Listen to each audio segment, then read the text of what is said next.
Share लेने से पहले क्या देखें? क्या सिर्फ किसी के बोलने पर ही शेयर खरीद लें? हमें पता कैसे चलेगा जो शेयर हमने खरीदा है वह ठीक है? दोस्तों, आपने अभी तक हमारा चैनल सब्सक्राइब नहीं किया है तो प्लीज़ कर लीजिए ताकि आप अपने प्रॉफिट को और भी स्पीड से ग्रो कर पाएँ। सबसे सबसे पहले हम बात करेंगे शेयर्स की कैटेगरी की। कैटेगरी दोस्तों, हम किसी भी शेयर्स की उसकी मार्केट कैप के हिसाब से देखते हैं। सबसे पहले आते हैं पेनी स्टॉक, जिनको हम स्मॉल कैप कंपनी भी कहते हैं।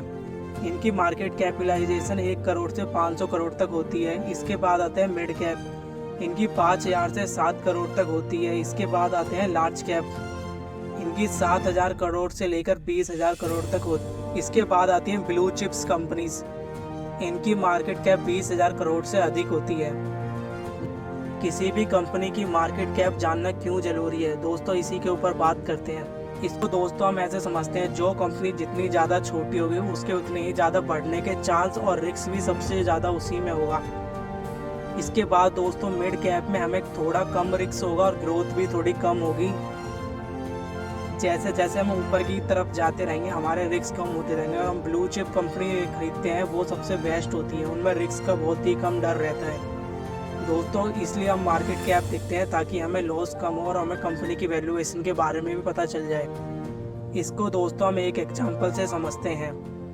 मान लीजिए किसी पेनी स्टॉक की मार्केट कैप है 500 करोड़ और किसी व्यक्ति ने उस कंपनी में 50 करोड़ के शेयर खरीद लिए, तो वो कंपनी का शेयर रॉकेट बन के भागेगा। लेकिन यही उसने किसी ब्लू चिप कंपनी में किया होता तो वो शेयर हिलता भी नहीं, जैसे SBI, HDFC, इनमें 50 करोड़ की बाइंग से कुछ भी नहीं होता क्योंकि इनकी मार्केट कैप बहुत बड़ी होती है। अब दोस्तों दूसरे पॉइंट की बात करते हैं अपने कंपनी का रिजल्ट। कंपनी का रिजल्ट देखना क्यों इम्पोर्टेंट है, आइए इसे समझते हैं। हम इस वीडियो में टाटा पावर का रिजल्ट देखेंगे। सबसे पहले हम टाटा पावर का स्टॉक देखते हैं। इस स्टॉक ने 1 साल के अंदर 83% के रिटर्न दिए हैं दोस्तों। मान लीजिए अगर इस कंपनी में आपने 1 लाख रुपए लगाए होते तो वो 1,83,000 रुपये हो जाते दोस्तों। अब इसका रिजल्ट देख लेते हैं।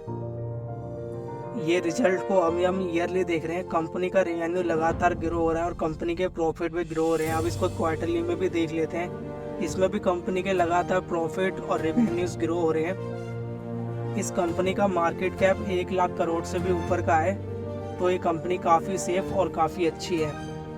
अब बात करते हैं हम सबसे बड़े पॉइंट के ऊपर, जो हमारा तीसरा पॉइंट है, शेयर होल्डिंग पैटर्न के बारे में।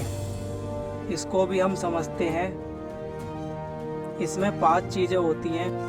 प्रमोटर, जो कि कंपनी का मालिक होता है। फॉरेन इंस्टीट्यूशन, जो लोग बाहर देश से हमारी कंपनियों में निवेश करते हैं, इन्हें FIIs भी कहा जाता है। फिर आते हैं डोमेस्टिक इंस्टीट्यूशन, ये एक इन्वेस्टमेंट कंपनियां होती हैं जो भारत की कंपनियों में इन्वेस्ट करते हैं। घरेलू कंपनियां भी कहा जाता है इन्हें DIS कहते हैं। फिर आते हैं रिटेलर्स, जो हम जैसे होते हैं, जो कम क्वांटिटी में शेयर खरीदते हैं, जिनके पास कैपिटल कम होती है शेयर खरीदने की। इसके बाद दोस्तों आपने म्यूचुअल फंड का नाम तो सब होना ही सुना होगा। ये म्यूचुअल फंड आते हैं दोस्तों। हमें इस कंपनी में यह देखना होता है कि प्रमोटर अपनी होल्डिंग को बढ़ा रहा है या नहीं, क्योंकि कंपनी के मालिक को ही पता है कंपनी भविष्य में कैसी चलेगी, अच्छी या बुरी। अगर किसी वजह से प्रमोटर अपनी होल्डिंग बेच रहा है तो इसका मतलब है कंपनी घाटे में है, आने वाली है, या कंपनी आगे अच्छा रिजल्ट नहीं देगी। कभी कभार ऐसा भी होता है कंपनी अपना लोन चुकाने के लिए अपनी होल्डिंग्स को बेचती है, तो आपको वो देखना पड़ेगा किसी प्रमोटर ने क्यों अपनी होल्डिंग बेची है। इसके बाद दोस्तों सबसे इम्पोर्टेंट पॉइंट है म्यूचुअल फंड का। हमें किसी भी शेयर को लेते समय ये तो जरूरी देखना है कि म्यूचुअल फंड अपनी होल्डिंग ज़्यादा तो नहीं बेच रहा है तो कितनी बेच रहा है, और खरीद रहा है तो कितनी खरीद रहा है। आपको इसके ऊपर ही जज करना है, आपको इस शेयर को लेना चाहिए या नहीं। शेयर होल्डिंग पैटर्न से आपको समझ में आ जाएगा ये शेयर खरीदना है या नहीं। हमें कंपनी की और भी चीज़ें देखनी चाहिए, जैसे कि PB रेशो, इंडस्ट्री रेशो, डेब्ट टू इक्विटी। लेकिन दोस्तों ये सब बातें बताकर मैं आपको बोर नहीं करना चाहता। अगर आप नॉर्मली इन्वेस्ट कर रहे हैं तो अगर आप इतना भी किसी कंपनी में देखते हैं तो आप बिग लॉसेस से बच सकते हैं। दोस्तों आज की वीडियो में इतना ही। मैं एक और एडवांस वीडियो बनाऊंगा इसी के ऊपर, जिसमें मैं और भी चीज़ें डिस्कस करेंगे। दोस्तों आपने अभी तक हमारे चैनल को सब्सक्राइब नहीं किया है तो कर लीजिए और अपने क्वेश्चन को प्लीज़ कमेंट कर दीजिए। इस वीडियो को लाइक कीजिए, सब्सक्राइब कीजिए चैनल को। धन्यवाद।